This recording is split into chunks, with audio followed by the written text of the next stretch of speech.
The untold pain behind the Beatles' breakup. Who suffered the most?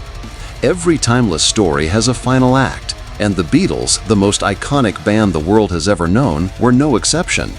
But while fans around the globe were devastated when the Fab Four parted ways, few realized just how deeply it affected the members themselves.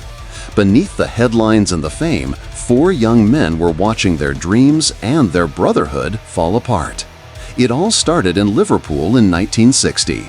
John Lennon, Paul McCartney, George Harrison, and Ringo Starr, four working-class lads with a shared passion for music, came together and unknowingly wrote the first lines of a legend.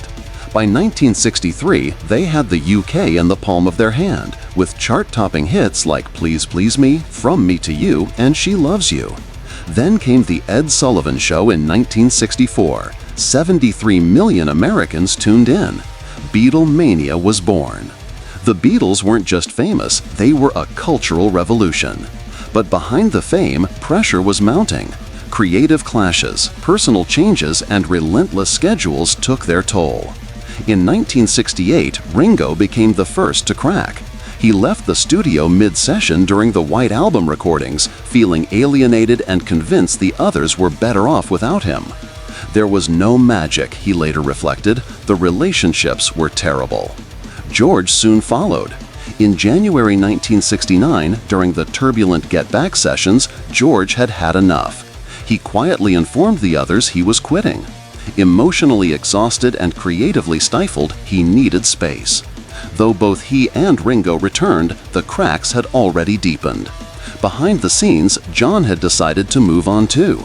After recording Abbey Road in the summer of '69, he told the others privately that he was done. But it wasn't until April 1970 that the world found out, when Paul McCartney announced his solo debut and confirmed his departure from the band. That announcement sent shockwaves across the world. For millions, it was the end of an era. But for the Beatles, it was the end of something far more personal, a brotherhood, a bond, and a creative force that had once changed everything. By December 1974, the band was officially no more. But decades later, the question lingers. Who suffered the most from the Beatles' breakup, and who found peace? On Beatles forums and fan discussions, passionate debates continue. Some say Paul was the most devastated. He struggled deeply in the aftermath, emotionally and creatively. Fans recall him admitting that if it weren't for Linda, he might have spiraled into alcoholism. Others believe George came out the happiest, finally free to release the kind of music he had long been holding back. All Things Must Pass proved he had much more to say than anyone had realized. As for John and Paul, the heart of the Beatles, their relationship never fully recovered. They reconnected later in life, but the creative chemistry that once powered the band never returned. One fan said it best: emotionally, John and Paul suffered the most. They lost more than a band. They lost each other. Some fans argue the breakup was inevitable and maybe even necessary. Let It Be was already a decline, one noted. Better to break up than fade away. Yet others still wonder what could have been if egos had been set aside, if the magic had been preserved just a little longer. Today, the Beatles remain legends. Their music is eternal.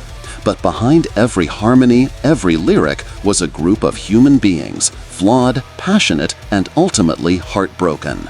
So, who truly paid the price for the breakup of the Beatles?